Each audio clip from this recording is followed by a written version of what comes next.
Ganar aquí no es solo una victoria, es entrar en la historia. Hablamos del Tour de Flandes. ¿Y qué puede ser peor que duros puertos de montaña o bajadas rápidas? Bueno, carreteras estrechas, adoquines incómodos y subidas tan cortas como brutales, donde todo el mundo quiere estar adelante.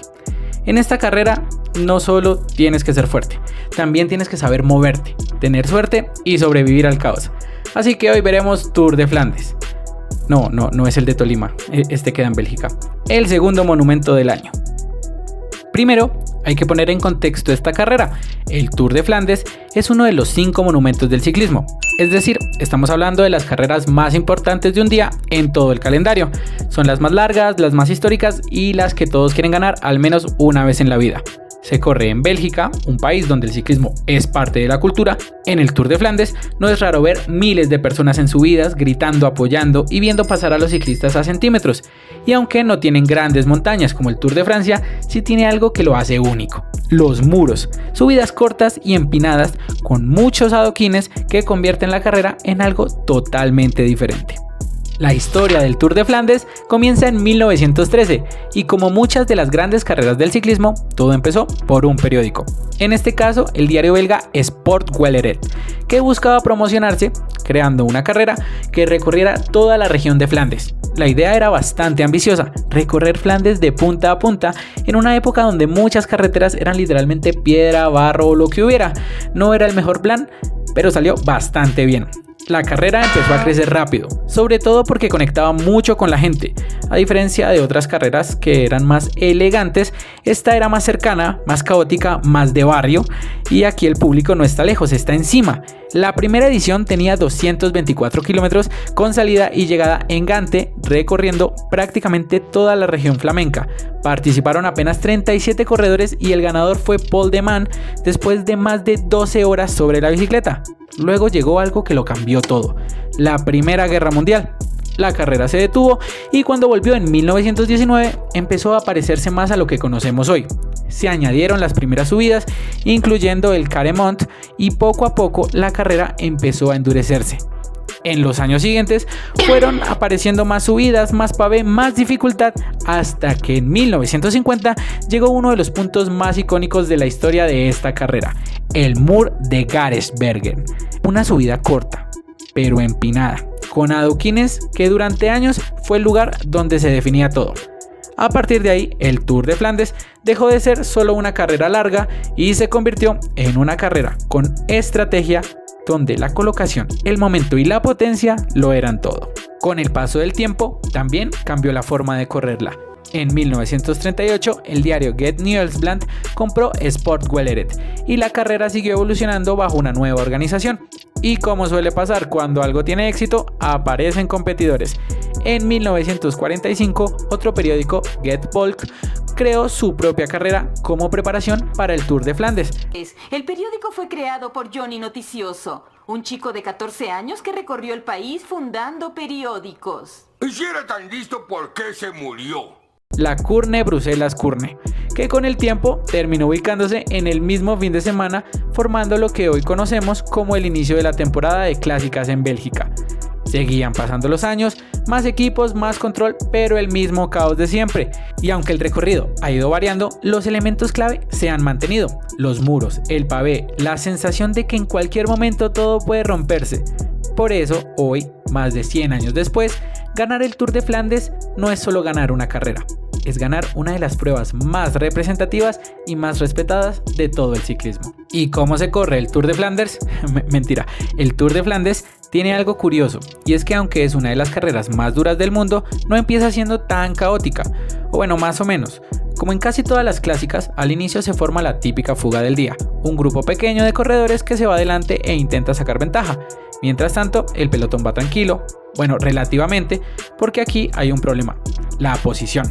Las carreteras en Flandes son estrechas, con curvas, pueblos, rotondas y los adoquines, obviamente. Paréntesis: el pavé o adoquín en el ciclismo es una superficie de carrera compuesta por bloques de piedra irregulares, típicos del norte de Francia y Bélgica, y por eso todo el mundo quiere estar adelante al mismo tiempo, generando tensión desde muy temprano.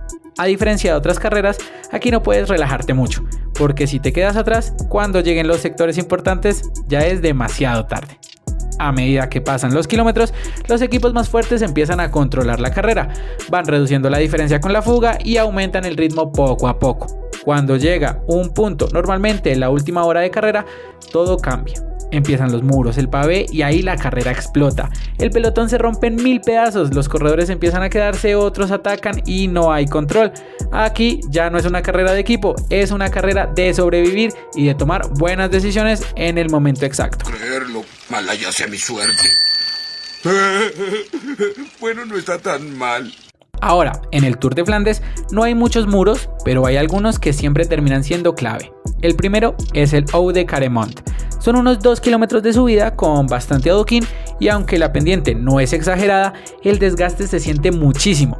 De hecho, es la subida más larga de la carrera y además se pasa varias veces, así que cada vez que se llega ahí, el grupo se va reduciendo un poco más.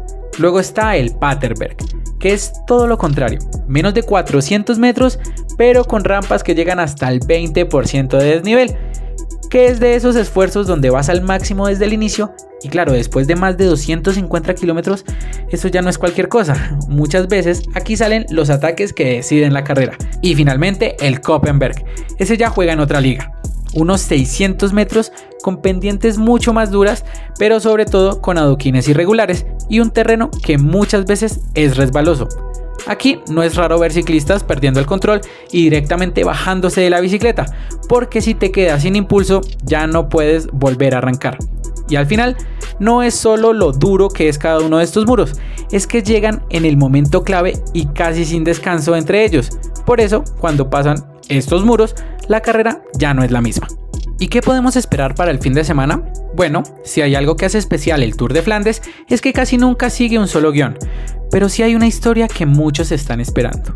Y bueno, también está Tadej Pogačar, que independientemente de si está o no, siempre será favorito. Pero volviendo al duelo importante.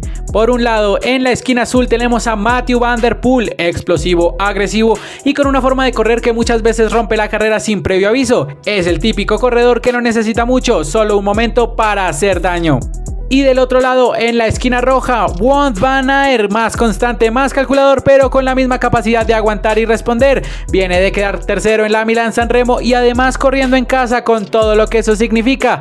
Y lo interesante es que no es un duelo nuevo. Se conocen de hace años, han competido 1000 veces y saben perfectamente cómo corre el otro. Y eso hace que cualquier movimiento tenga más tensión. Entonces, ¿qué puede pasar? Puede ser un ataque lejano de Van der Poel para romper la carrera antes de tiempo, puede ser un cara a cara en el Carremont o en el Paterberg donde uno acelere y el otro tenga que decidir si sigue o se queda, o incluso pueden llegar juntos al final y que todo se defina ahí. Pero en Flandes nada es tan simple. Una mala colocación, un corte, un pinchazo o un momento de duda y aparece alguien más. Así que el más fuerte muchas veces no gana, gana el que entiende mejor el momento. Finalmente, el Tour de Flandes es de esas carreras donde puedes analizarlo todo, ver favoritos, revisar el recorrido y aún así perder. Porque cuando llega el momento clave, todo se reduce a quien toma la mejor decisión. Un ataque en el momento justo, seguir la rueda correcta o simplemente no cometer errores. Lo único seguro es que algo va a pasar. Así que toca esperar la carrera y ver quién es el que termine resolviendo mejor en tanto caos.